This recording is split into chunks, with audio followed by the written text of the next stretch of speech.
The day this podcast graced your recommended feed is the greatest day of your life. But for us, it was Tuesday. Well, I guess technically Wednesday, but whatever. I'm planning on uploading this on that's a Tuesday. the day it graces the inbox of our subscribers. All right, All yeah, six cool. of them. Likely.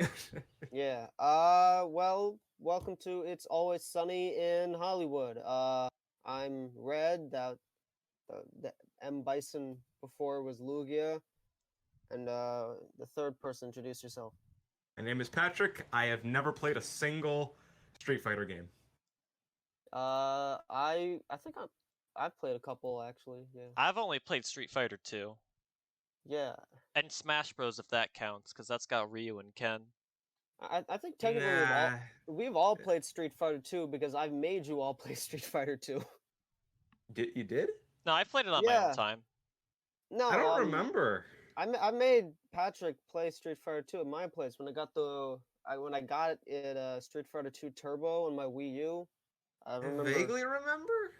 Yeah, we tried it once because like I didn't have Smash. We were like, oh, let's put this fighting game, and then you just kind of mash buttons, and then I was just. Like, I remember you tried. I remember you tried to get me to play Guacamelee, but your controller wouldn't sync up, so we couldn't. Yeah, Guacamelee is a much better co-op game. Anyway, news. Have any of you guys watched Loki? No. Nope. All right. Well, last week's episode, he basically became Sonic from the Sonic comics, and in this episode, there's an odd amount of sexual tension with himself. I know that's gonna sound weird, but there are two Lokis. Okay, but why though? Because it's a multiverse series. The entire show is about the multiverse. Anyway, they're making a Vertigo video game, like based on the Hitchcock movie. I'm somewhat familiar with Hitchcock, but I've not seen Vertigo. Yeah, neither have I. I have. I have no idea how you could possibly turn that movie into a video game, because there's nothing about it that screams video game to me. Yeah, that was some E3 news that I completely forgot to talk about in the E3 episode, so I just figured I'd tack it on now. So how many of you have seen the iCarly revival? I don't plan to. I don't have Paramount Plus. Okay, how many of you grew up with iCarly? I mean, I guess I watched it a few times. Yeah. Yeah. I didn't watch it religiously, but I did watch it whenever it was on. Yeah. I revisited the show. It doesn't not hold up, but like some parts of it are kind of shitty. Like, you know the web show segments? Yeah. Yeah. Painfully unfunny. Like the rest of the show's funny, but the actual web show is horrible. It's a terrible web show. Well, it was made around the same time YouTube was starting to grow, and I mean, have a lot of I don't know how have a lot of YouTubers from that era really aged well.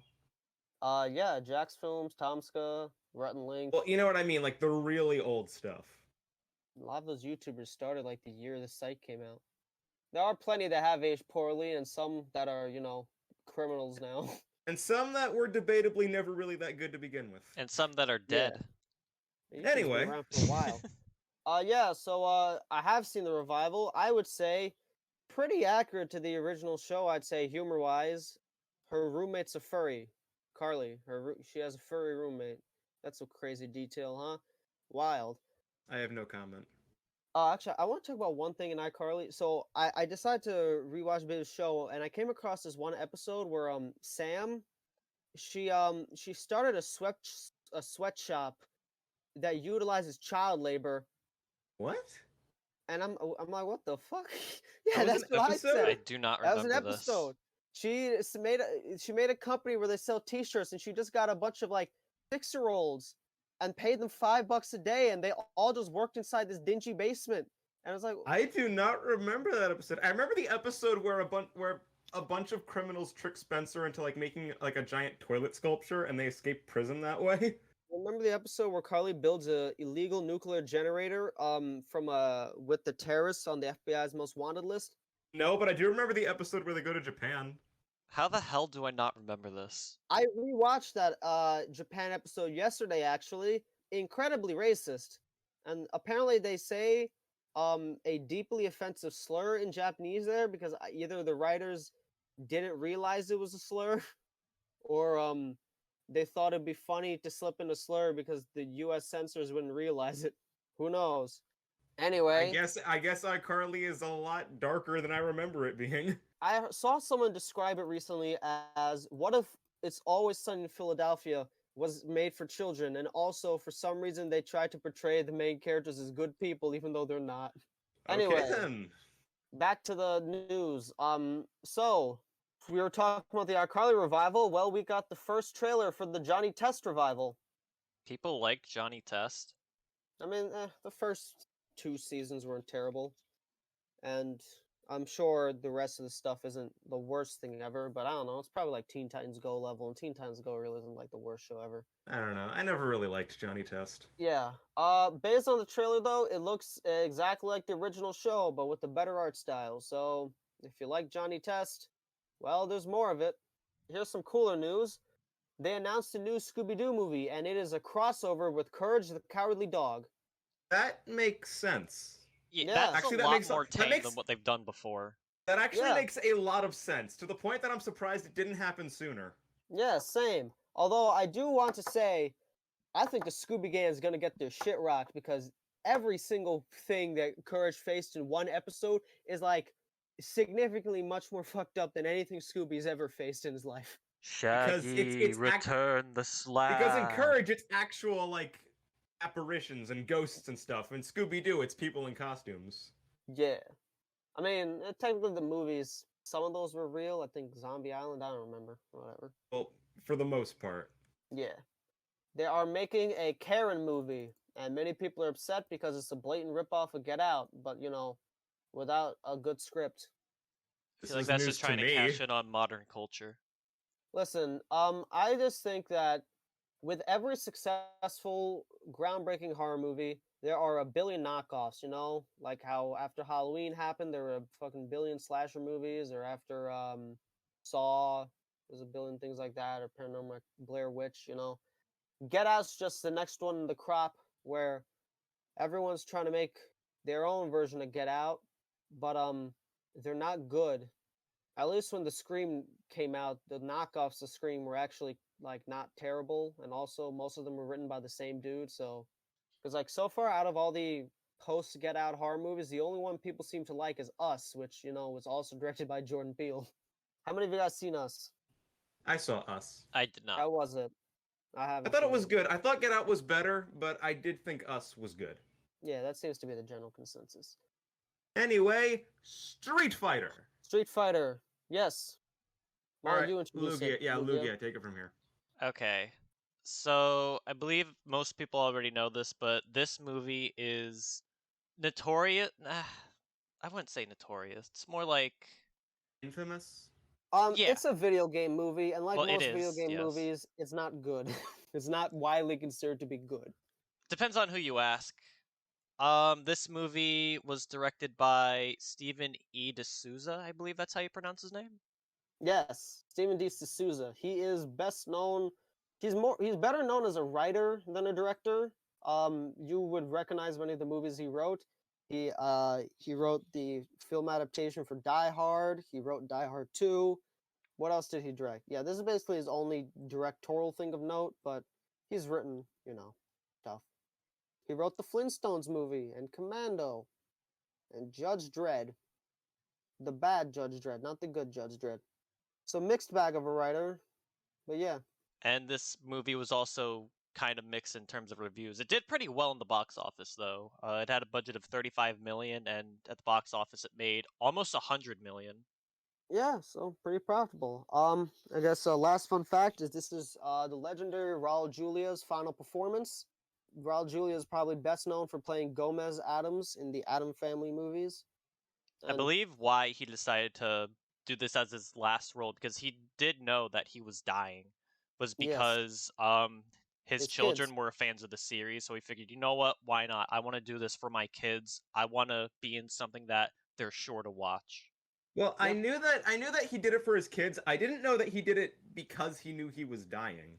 Well, that too. That was part I of the did not know reason. that. My goodness.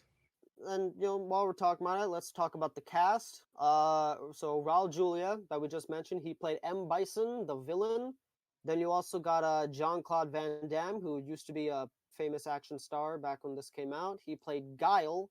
Apparently, He is Van the Damme was notorious for being like hard to work with at the time, especially for this movie, because he would always be late on set. I think he got drunk at a couple points. He didn't take yeah, the you can project tell. seriously, and it kind of shows. Yeah.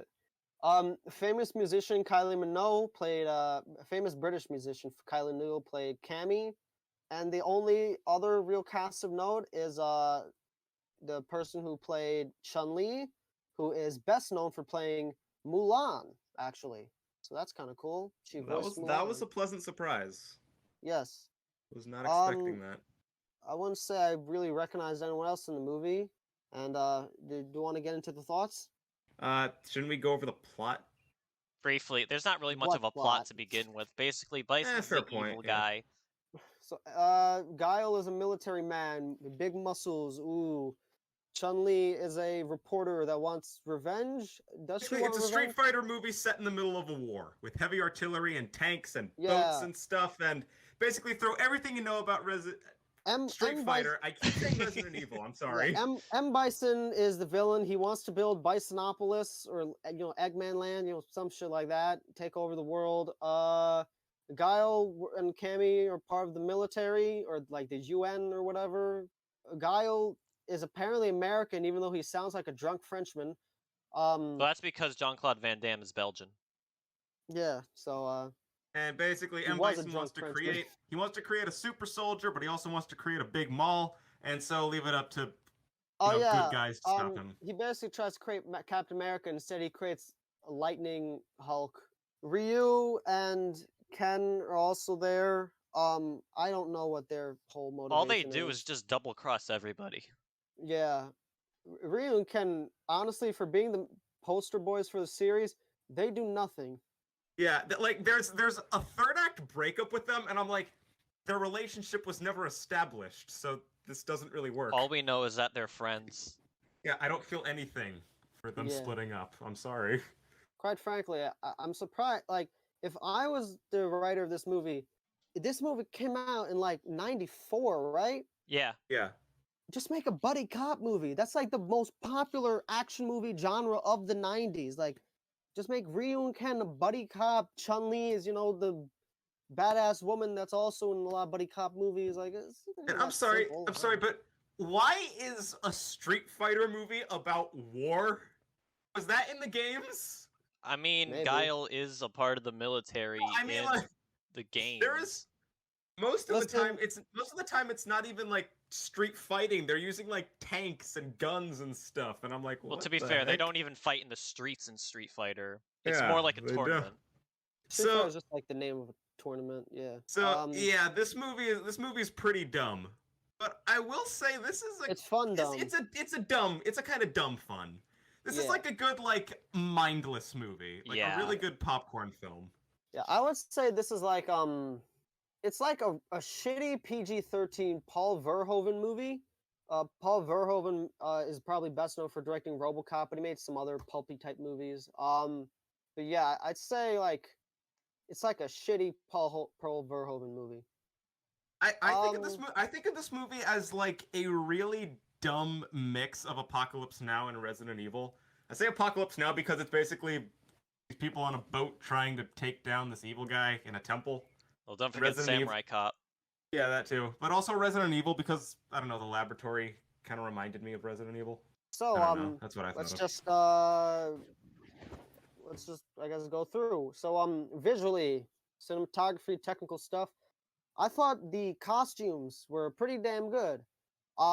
Everyone looked like their characters. They didn't necessarily acted like their characters, but they all looked like their characters. Aside from Guile's army in blue and not green, but whatever, technicalities. Yeah. I may not know much about Resident Evil, but I do know some of the characters' names aren't pronounced right. Like, you're saying Resident Evil again? Street Fighter, I'm sorry. I don't know why they get mixed up in my head. They're both made by Capcom, I don't know. But yeah, they say Ryu instead of Ryu. Yeah. That's weird. So yeah, this movie isn't like accurate to the series, but who cares, honestly? I'll just list off some of the inaccuracies anyway, just for fun. Yeah, sure. So, in the movie, they mention a character named Charlie, who turns out to be Blanca. Fuck, I don't know how you pronounce it. Blanca. Blanca. All right. But correct me if I'm wrong. Isn't Charlie a completely different character in the Street Fighter series? Yeah, I'm pretty sure because Blanca's just some dude from like South Africa or South America that yeah, I don't know what Blanca's deal is, quite frankly, but I don't think his name is Charlie. Okay. Balrog is a good guy in this movie. Typically, Balrog, at least in Street Fighter 2, was like one of the final bosses that you fight, because you fight like the main 8 cast in any order, and then after that, you fight like the final 4 bosses, which is Balrog, Vega, Sagat, and then finally M. Bison in that order. I know he's called Sagat, but I like to call him Saget, like Bob Well, Saget. They pronounce him as Sagat, or at least Guile does in the movie. Kyle doesn't pronounce anything correctly, man. We need to talk about the performances like after this. Yeah, we'll do that soon. Dalsim, despite having almost no screen time in the film, is a scientist and not an Indian yoga master like he is in the games. Dalsim is probably Okay. like the most drastically changed character out of all of Okay, them, if I'm being completely To be honest. fair, if they accurately betrayed Dalsim, it would have been the most racist shit. You know what? Like, Fair if we're being point. real. Like, I like Dalsim, but like that's the kind of thing that only works in a cartoon, not like in live action. They have that. Oh my god, people have been furious. Like that is And that is again, the more entire racist than Temple of cast Doom. of And Street Fighter this 2 movie has is just a this bunch of movie has enough stereotypes. problems as is, so we don't need that. Yeah. So let's talk about the acting. There are basically I think we can all agree that Raul Julia is the highlight of the movie. Yes. Raul Julia is the only one that actually acts good. It is Yeah. pitch perfect. Like it is. This is a genuinely good performance. I don't have complaints about Yeah. Raul Julia at all. Everybody else though Jean-Claude Van Damme though is so funny. I don't think this man was sober. This man does not give a fuck. He is coked up. He is slurring his speech. He doesn't even try to put on an American accent. He's like, "We will kick you." He sounds like Tommy Wiseau. Like it's amazing. Sometimes he has an accent. Sometimes he doesn't even bother. It's very inconsistent. Well, that's the thing. Like the accent's his natural voice. Like he's supposed to have an American accent. He doesn't even try to have an American accent. I don't know what he's doing. It's hilarious.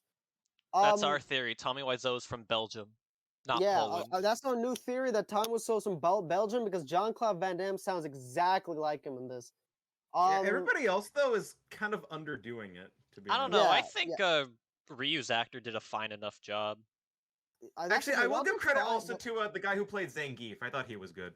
I thought he had good timing. I would say Zangief was pretty funny. Yeah. Yeah. Yeah. What I would he just came playing a meathead, but he played a funny meathead, so whatever. Everyone else, I'd say, like, you know how people overact? They all underacted. Like, they didn't do a bad job, but they all just kind of undershot it. I still think the dialogue was pulpy enough where it kind of worked. This movie is incredibly quotable. Like, oh my, like this movie. There's so much meme potential here. It is incredibly. It has a really good sense of humor. A lot of the jokes are genuinely funny, and when it's not genuinely funny, it's still hilarious. So, like, you know, like I love some quotes. I did. I wrote down some quotes. Like I love the line where on the news it says that Guile's been killed, and one of the henchmen of Bison says, "That's great news, General." He says, "On the contrary, I mourn." And he says, "Okay." Oh, and then there's the time where like they're seeing on the TV that a tank is like coming at the building they're in, and then Zangief says, "Quick, change the channel." That is and they all just slowly turn their heads to him, and they're like, "What the fuck?" And if we're talking about non-comedic lines, even some of the non-comedic lines are pretty good. Like the famous M. Bison line, "The day Bison graced your village was the most important day of your life, but for me, it was Tuesday." Incredibly badass line. Like, I'm going to be honest, the writing of this movie is kind of good in many ways. It's kind of like those like James Gunn Scooby-Doo movies where like the script's actually pretty good. It's just has like a good sense other of humor. factors. Yeah.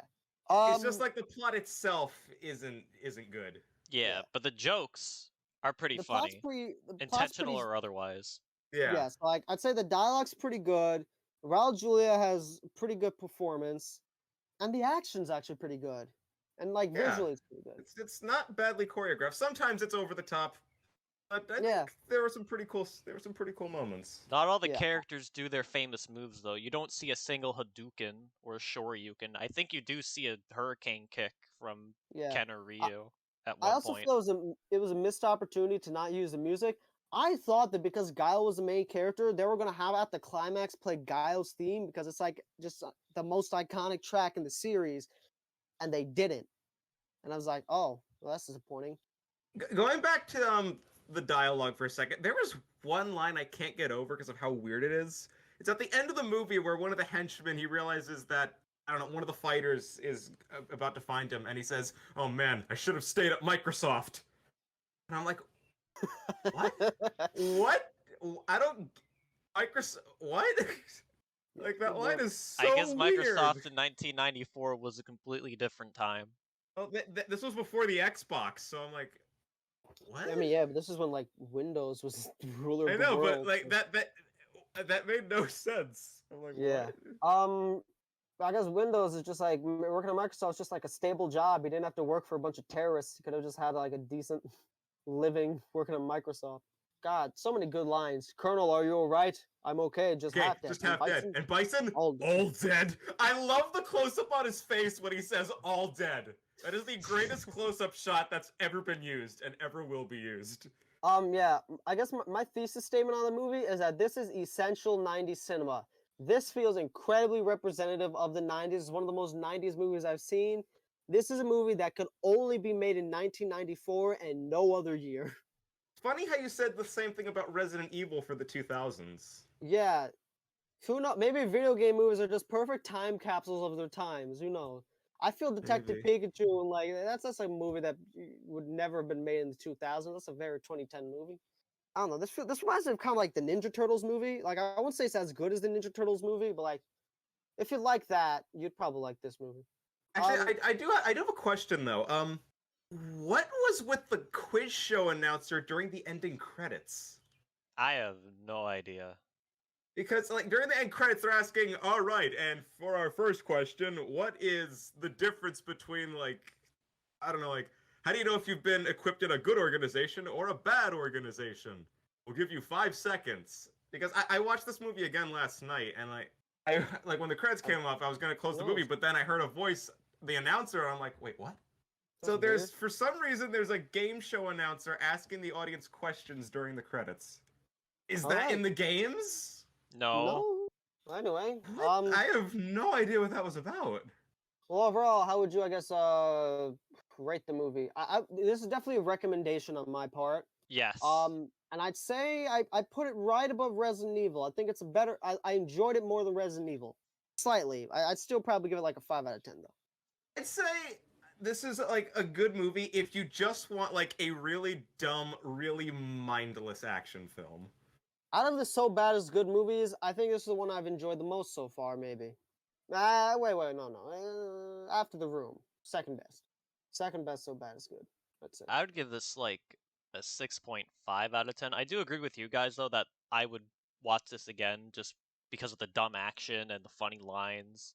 This is also like Um, good to watch with like people who've probably never even seen Street Fighter before. Because yeah. if you are a diehard Street Fighter fan who like is really invested in the lore, which I don't know why you would be, but if you are, stay the hell away from this movie. It will piss you off. Unless you don't care, then go ahead. If you just enjoy the games casually, or if you've never even played the games before, then yeah, I'd recommend it. Yeah, or if you're not one to get heated over lore or adaptations.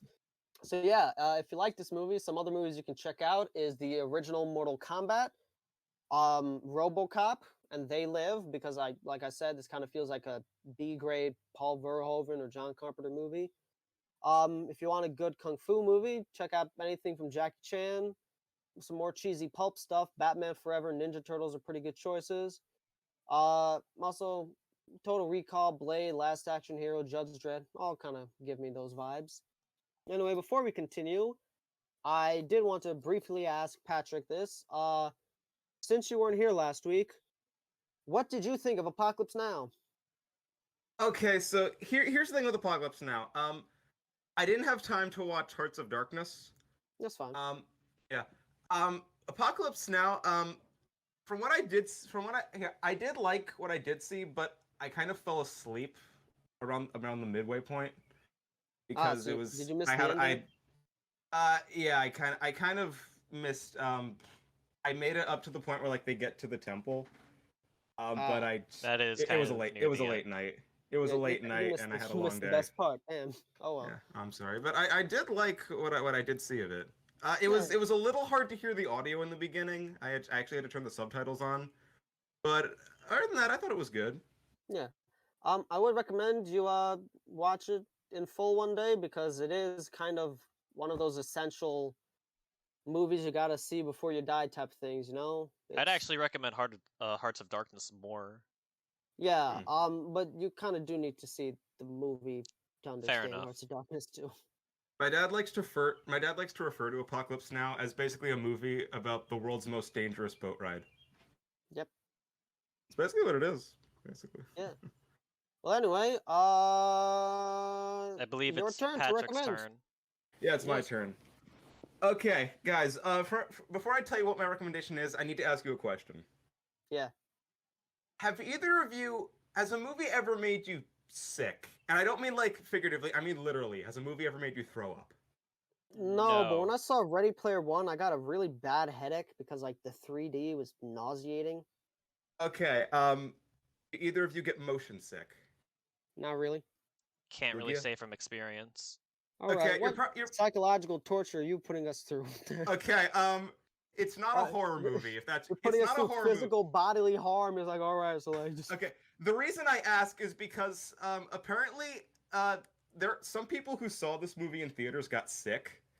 Um, like seizure type sick or what? no, We're talking like Electric Soldier like Porygon type level shit. no. I Yeah, mean, it's that's just seizure sick.